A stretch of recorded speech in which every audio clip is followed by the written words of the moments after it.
I want to welcome you back to the Real Estate Success Podcast. I'm your host, Jim Ingersoll, and it's a pleasure to be with you again. For all of our loyal listeners, we want to give a great big thank you and a warm welcome back. And if you're brand new to the podcast, well, thank you for checking it out today. You're in store for a phenomenal show with an incredible guest today that you're going to absolutely love. Of course, you can always go to our website and download your free gift. It's at investingnownetwork.com, and you can check it out there. Today, we've got a great opportunity with somebody that I'm absolutely honored to host onto our podcast today. Let me tell you a little bit about him. All of my listeners know I'm an avid reader, and today I've got one of my favorite authors on, so it's great to have him along. Let me tell you a little bit about him. In their best-selling business parable, The Go-Giver, and then their follow-up, The Go-Giver Leader, Bob Burg and John David Mann challenged the conventional wisdom about success. Now they're back again, and this is with a brand new and equally compelling story about the power of genuine influence, both in business and beyond all different facets of your life.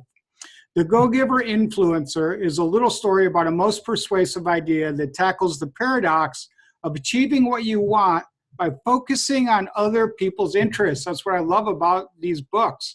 No, not in a way that's self-sacrificial, but rather in a way that really gets everybody benefits along the way. And the results are both immediate and long-term. Bob Burg speaks all over the world on topics related to the Go-Giver, as well as what he calls the ultimate influence. Well, his book sales number well over 1 million copies. His and Mann's original book now has sold well over 700,000 copies and spurred an absolute international movement. Their brand new book, however, The Go-Giver Influencer, might just be their most important and influential book that they've ever written. Bob, welcome to Real Estate Success today. Thank you, Jim. Great to be with you.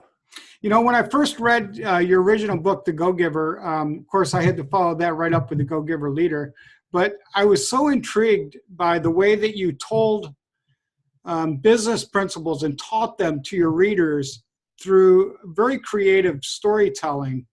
And I've written a couple books too, Bob, but I don't have the creative genius that you do to like tie business principles in through a novel type format. So I just want to say thank you for doing that. It's really influenced a lot of people. Well, I'm not sure I have that ability either. John David Mann is a great co-author, and he's really the storyteller. I'm like you. I'm much more of a how-to person. I'm step one, step two, step three, find a system, follow the system, work the system, teach the system.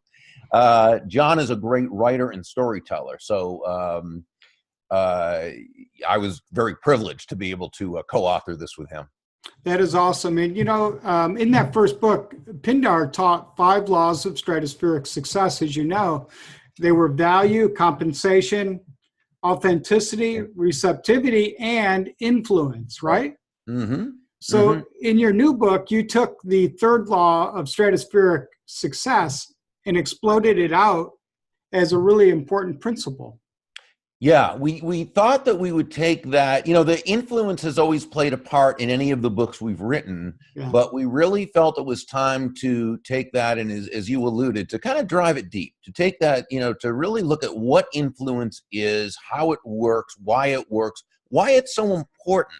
And we feel that, especially in today's age, where it's really becoming a situation where, whether between family members, friends, co-workers, politicians, political pundits, and of course the tens of millions of people on social media, today's discussions are no longer discussions, but have really kind of devolved into fueled up, hate-filled, vitriolic, spewing diatribes, right? It's almost like, if you don't agree with me, not only are you wrong, but you are evil. And we kind of see that as that's happened, minds are not being changed, right? People are not being influenced. People are not being persuaded. And so whether we're talking about business or family or politics or what have you, we felt it was really important to look at influence in the vernacular of real life and how it really affects engagement and affects all areas. So along those lines, I've seen it, the liberals think the conservatives are wrong, or conservatives think the liberals are wrong. No, you're right. They make their points, but they're not influencing one another. They're not changing each other's belief systems. All they do is they walk away with a great deal of stress and frustration and high emotions. So what should our listeners keep in mind when they see these discussions going on social media? Well, there's a big difference between just blowing off steam and actually causing people to be open to your ideas. As you said, I mean, people are basically, it's not that they're, let's put it this way. Let's take a conversation that you often see on social media, let's say on Facebook, right? And where somebody makes a political statement, a point, and someone who they may or may not even know personally, counters back by posting, people like you are insane, you're horrible, you're beyond disgusting, you don't care about people, and you want to hurt this country, and blah, blah, blah. Now, does the person who's been insulted like that, do they ever, write back, comment back with something like, wow, thank you so much for pointing out the error of my ways. I hadn't thought about it like that before until you so eloquently just, viciously cut down everything I believe. I'm ready to change. No, of course not. What people do in this case is they stay even more committed to the echo chamber of their already deeply held belief. So what we need to do is understand that if our goal is to persuade, okay, not just vent, then we need to handle things differently. We need to approach things in a totally different way, which we can do. And don't you think that ties right into some deal-making principles as well? It ties in totally. Because I see people, they get so emotionally attached. And, I'm a real estate guy and our listeners are real estate folks. And these are, pretty high capital deals. And you get so emotional. And sometimes you'll throw out an offer to somebody and they'll just clam up or shut up or walk away, and they get so emotional, and they got emotional ties to their houses and their buildings and things. And so I think that's a great principle that ties right into the business world. Well, that's why the first secret of genuine influence, we call them secrets, but they're not really secrets. We all know them, right? But the first one is master your emotions. This is where it all begins, Jim, because it's only when we are able to control our emotions, that we're able to be in control of ourselves. It's only then that we're even in a position to take a potentially negative situation or person and turn it into a win for everyone involved. We all know that. We all know how much respect we have for the person who keeps their wits about them, right? When everyone else seems to be panicking, and how much influence that person really has because of that. And we know we should be doing that, yet how often do we allow someone based on what they say or do to kind of push our emotional hot button, and we then allow ourselves to become upset or frustrated or anxious or angry, and Right. we say or do something that we know is counterproductive. We do it anyway. Why? Don't you think a lot of it, when you're deal making, negotiating, trying to be influential, that you should start with your ears and learn to be a good listener on the front end? Well, and that's, bless you, and that is that's actually the second secret. But let me, if I may, just kind of mention something about the emotional aspect, because this is so important. Emotions are a part of it. And the reason why we do get emotional and we get angry and we get upset is because we're human beings. So even though we know better logically and rationally, as human beings, we are emotional creatures. We'd like to think we're logical, and we are to a certain extent, of course, but we're pretty emotionally driven to the point that we make major decisions based on emotion, and we back up those emotional decisions with logic. We often rationalize, which of course is to tell ourselves rational lies. And so what I suggest is that we're not saying that you should deny your emotions or forego your emotions. First, that would not be logical, okay? It also wouldn't be helpful, because emotions do provide a certain amount of wisdom. But we need to just make sure that we're in charge. Our logical mind is in charge, not our emotional mind. One of my great mentors, Dondi Scumaci, puts it, by all means, take your emotions along for the ride, but make sure you are driving the car. Ooh, You're boy. behind the wheel. Your emotions are safely tucked into the passenger side, seatbelts on. And that way we can take counsel of our emotions, but they're not driving us. We're making the decision. To the degree that you do that, that's the degree that you create the environment where your decisions have the best chances of the results that you're wanting. Now, to do this, let's go to what you just said, which was great. Yeah, you've got to discover what this other person's thinking.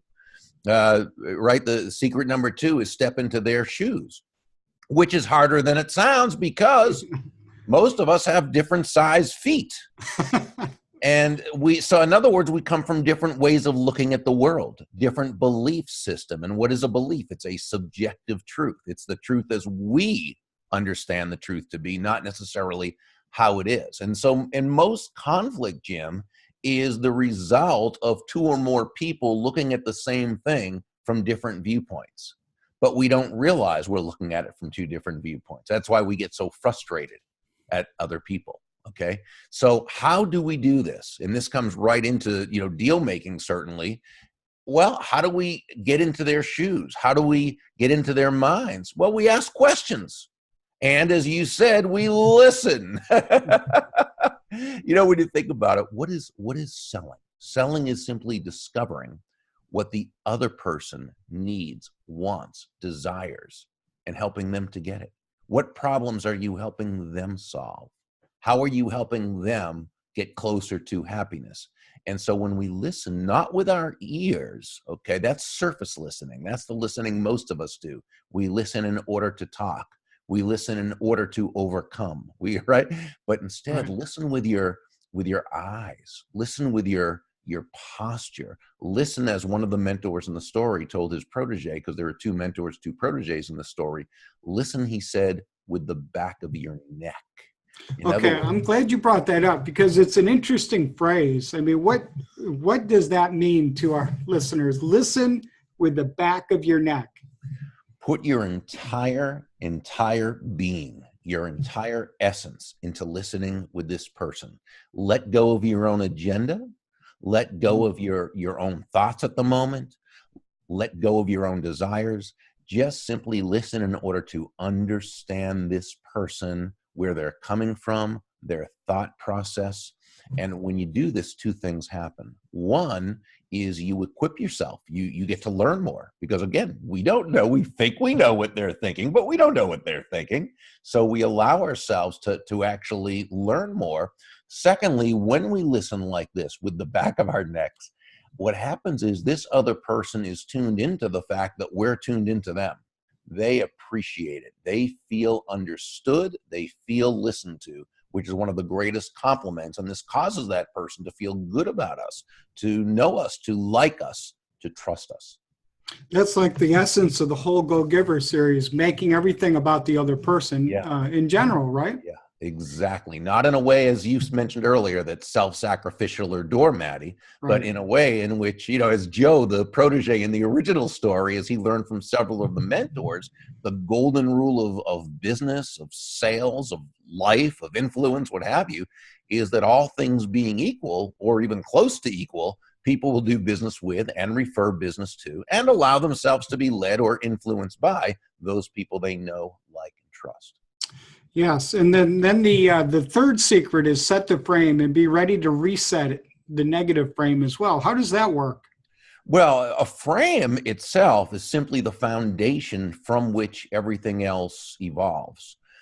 My favorite frame story ever happened about 3 years ago. I was at a Dunkin' Donuts having coffee, and it was I know, isn't that great? Dunkin' Donuts. Okay. Love it. And there was a little boy, a toddler, about maybe 2.5 years old, running around the restaurant, and his parents called him over to the table. And he started to walk over, and as he did, he took a spill on the floor. He fell. Now, he didn't hurt himself, you could tell, but you could also tell he was shocked. He was surprised. That was not part of his experience, right? So he immediately looked over at the 2 people he trusted most in the world, his mom and dad, to get their interpretation of the event. Okay, what happened, happened. That's fact. He wanted to know what happens next. Now, I truly believe that had his parents gotten upset and panicky and, oh no, are you okay? He would have started to cry. Right. But the mom and dad just handled it beautifully. They walked over quickly, but very calmly. They had smiles on their faces. They began to, applaud and laugh and, oh, what a great trick. That looked like so much fun. And immediately he began to laugh. Well, what the parents did, Jim, is they provided a productive frame from which he could operate. And we can do that same thing in any transaction, in any conversation. It could be as simple as the genuine smile we have on our face when we meet them, or by just the way we handle ourselves and the energy we bring. That's fine. The tricky part is, what do you do when the other person kind of comes at it with a negative frame, just a negative? They are defensive, or they're, kind of ready for a win-lose, knockdown, drag out. And that's where, and one of the other mentors, Judge Celia Henshaw, a retired judge, she was mentoring Jackson. And she said, Jackson, in every situation, a frame will be set. The only question is, who's going to set the frame? And if we allow the other person to, we're taking the chance that first that they even know what a frame is, and most people don't, that they're going to set it correctly and that it's going to be win-lose. So we're taking a chance. If we set the frame or take responsibility for resetting it, now we've created the context. Now, this might be as much as, saying to this person, Mary or Dave, whomever it is, while we've been able to help a lot of people through this, whether or not this is the right solution for you, we simply can't know without exploring deeper and just determining whether it meets your needs. So please just know that this conversation is for both of us to discover that. And if it does, great. If not, that's okay too. So well, that leads right into your fifth secret of genuine influence, right? Well, there's a fourth one. Oh, sorry. Communicate with tact and empathy. Yeah. Which again, we just saw. And, right. Tact and empathy are so important because this is where it really starts to bring it home. My dad has always defined tact as the language of strength. And I've always enjoyed that because to me, it takes a strong person. It takes a mighty person to be tactful. Right? To be in control of our emotions, to not just snap at someone, to not just write that email and click send before you've thought about it, right? But instead to ask yourself, how is what I'm about to say going to affect this person, right? I think tact, in a sense, Jim, I think of it as communicating something to someone that might normally be difficult for them to accept, but doing it in such a way that not only are they not defensive toward you and toward your idea, but they're receptive to you and they're more accepting of your idea. And that's tact. Empathy allows us to do that through that kind of emotional resonance with that person. No, we may not understand exactly how they feel, but we understand they're feeling something and that we're there to help them through this difficult something. And then the last one is let go of always having to be right. And does this mean you really don't care that you're right? What does it mean? I mean, everybody wants to be right. I know my wife does. Well, and so do I, and so do you, and so does everyone, because we're human beings. Yeah. And no, it doesn't mean we don't care. It means what we do is we let go of the attachment to having to be right. This is really, counterintuitive when you think about it, right? It sounds like that would make you less effective or less influential, but actually it makes you more influential. Why? Actually, there are two reasons. One, when you let go of having to be right, again, that doesn't mean you're not prepared to be right, that you're not ready to be right, that you don't do everything, of course. But when you let go of the attachment to having to be right, it means you allow yourself to go into learner's mode. Okay. See, when you come from that, I'm right, that's it, I'm not, don't confuse me with the facts. My mind is already made up. You're not able to grow. Instead, you fall victim to what's called confirmation bias. And that's a term that's come up a lot lately. It means exactly what it sounds like, that when you come across information that confirms your already held beliefs or biases, well, you accept it as true. When it's something that does not confirm that, well, you ignore it. The problem with that is you can't learn that way. You can't grow that way. You're stuck exactly where you are, which might be where that other person is. So just by letting go of having to be right, you leave yourself open to growth. But the second reason why this is so powerful is because when you're dealing with that other person and they can tell that you're not looking to just be right, especially at their expense, right? Or you're not closed-minded, that you're not, well, they respond in kind. They're much more likely to be less defensive, more open, more willing to accept what you say because they realize that you're simply seeking truth and a mutually beneficial outcome. Gotcha. And so for all of our success listeners who are really intrigued by Bob's newest book on persuasion, you can go to his website, thegogiver.com. It's an awesome website. Bob's also got his own podcast, which is amazing. And he's had phenomenal guests right along. I've been checking it out. And download a couple of chapters of his new book, The Go-Giver Influencer, and you're gonna want to get the book anyways. But you get a couple chapters read while you're waiting for it to come in the mail. Is that the best place to go, Bob? TheGoGiver.com? Yeah. Okay. Yeah, perfect. So you also say there's one single sentence that's absolutely guaranteed to prevent misunderstandings, and boy, that sounds too good to be true. But is it?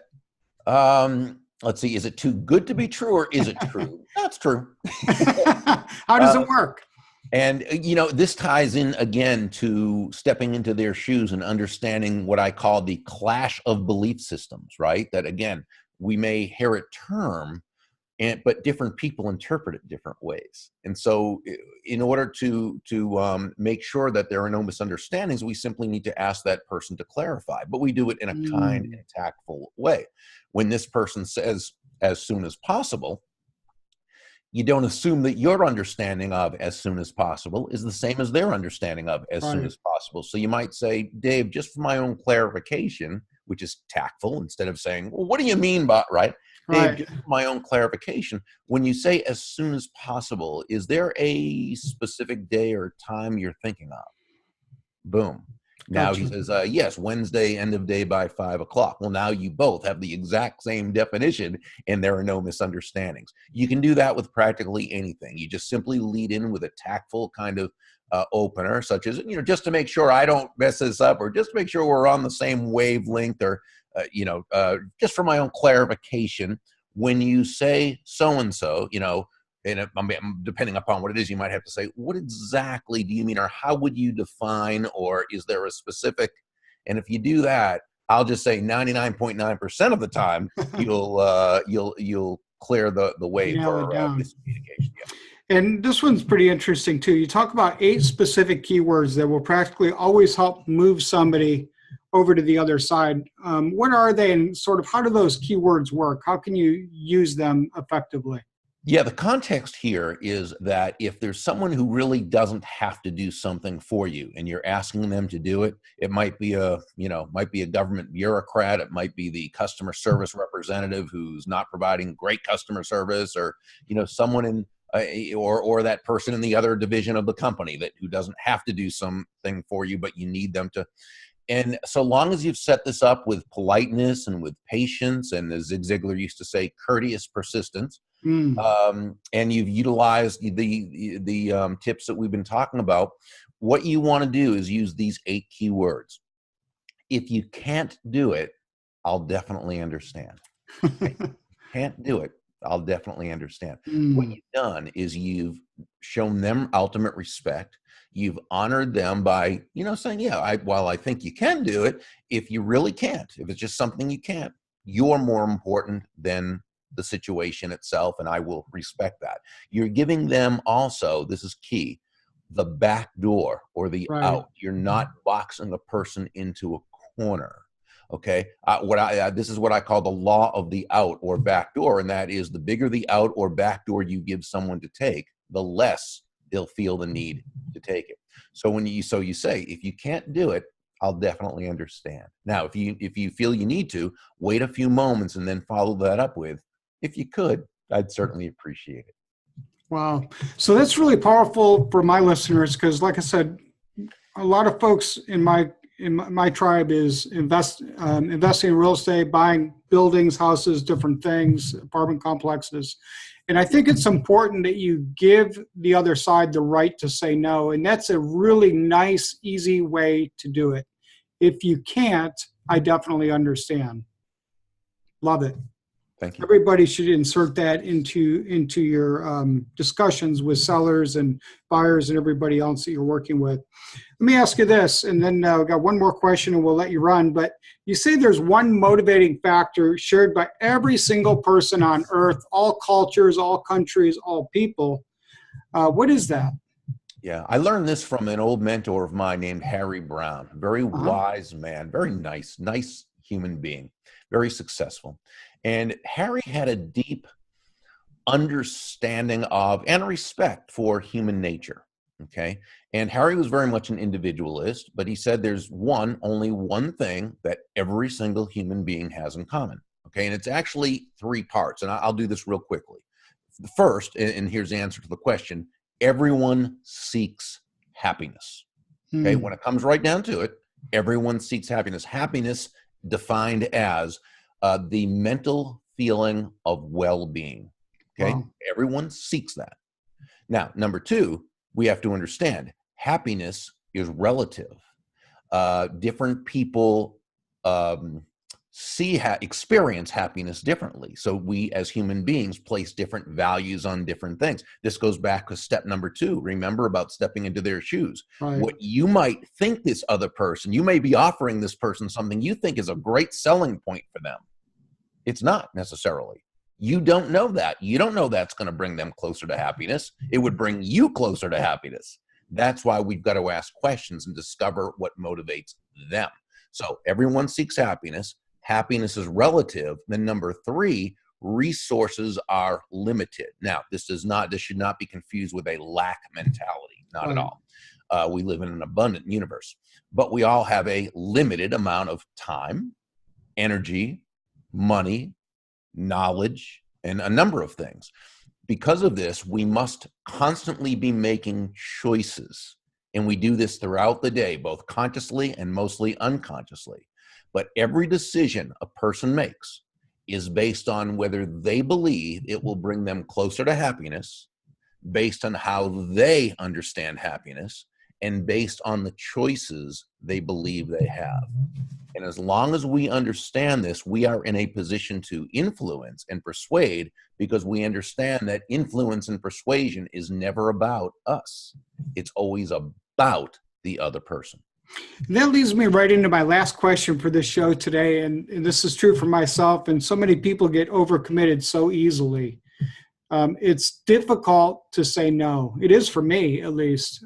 So do you have any tips on, how to answer no to somebody? Yeah, it's a good question, because it is difficult for most of us to say no, because most of us are people pleasers. Right. And that dates back, to cave person days, to want to please the tribe so we can have another day of survival, right? So there's nothing wrong with being a people pleaser so long as it comes out of strength, not weakness. Right. Okay? Because if they're, as you get more and more successful, you get more and more questions asked of you, and more people ask me to commit to different things, and more times you have to say no, right? You've experienced that for a long time. Right. So what we need to do is be able to say no to most things, but we need to do it in a way that's kind and tactful and respectful and honors the other person, as well as honoring our own boundaries and our own sense of happiness. So let's say someone asks you to do something. We're just going to use a very generic example. They ask you to serve on a committee to do something. Could be a committee at school, the kid's school. It could be a committee in the town. It could be, I don't know. Yeah. But it's not something you want to do. Okay. Now, there's people who suggest, well, just tell them no. No is a complete sentence. You hear that a lot. I disagree. Are you really going to just say no? Is that a complete sentence? I don't think so. First, it's rude. Secondly, you're taking a potential friend and turning them into an enemy. You're closing down any kind of future opportunity with this person because they're not going to ask you again if you're rude like that. But the biggest reason you're not going to say no like that is because it's contrary to your value system of treating people with kindness. So I don't think that's a good way. Then there's people who say, well, just tell them a little fib. Just say, well, I would, but I don't have the time. Right. The problem with that is you know you're fibbing to yourself and it doesn't feel good. The fact is you don't have the time, you make the time. As human beings, we find the time to do what we value. What it is that you don't value doing this thing, this committee, as much as you value not doing it. So the other issue, though, is that this person who is recruiting people for their committee is hearing that same excuse from a lot of people. So they're able to answer it and overcome it. And when they do this persuasively, it now puts you in a very difficult position. You either have to admit that you were just fibbing because you don't really want to do it. They're not going to feel good about you. You're not going to feel good about yourself. Or in order to save face, you've got to take the assignment, take on the gig that you don't want to do. Again, I'm not big on doing that either. So here's a very simple way to do this. It will just practice this a few times, and it's going to set you free for the rest of your life. It's simply awesome. This. It's simply this. You know, they ask you to serve on the committee, and you just say, thank you so much. While it's not something I'd like to do, please know how honored I am to be asked. Wow. That's it, okay? You were kind, you were tactful, you honored them by thanking them and telling them how honored you are to be asked, but you didn't give them an excuse that they could hang on to. You basically said that my answer is no, but I'm really grateful by the fact that you asked, okay? Now, if they kind of are going to try one more time and sort of try to, and they say, oh, but come on, we really need you, you simply wait. With no defensiveness, just an expression of kindness, okay? But you don't interrupt. You let them finish. You pause a moment after they finish, and then you simply say, oh, I appreciate it. I'd rather not. But again, thank you so much for asking. With a smile on your face. Yep, exactly. And just retrain them to know that they can always ask you, but that when your answer is no, it's no. By the way, this works in person, works on the phone, works on email. That's awesome. Bob, you are truly the ultimate go-giver. Oh, thank you, Jim. I appreciate you so much. I'm a huge fan of your books, as I told you before we hit record today, and I hope you keep writing and keep sharing your gift, because I know a lot of people that it's impacted. And all of our listeners need to go to Bob's website, thegogiver.com, download those chapters, go to Amazon or find a way to buy that book and get it coming in, because all of them are great. You should also be a go-giver and plan to give some of these books away. I love giving books away, Bob. So all of our listeners should do that as well, because it is an opportunity to share a gift with some people that could really use it. Bob, thanks so much for being. It's an honor to have you on today, and keep on doing what you do and impacting a lot of people around the entire world. Thank you very much. The honor's mine, Jim. Thank you, and the same. All right.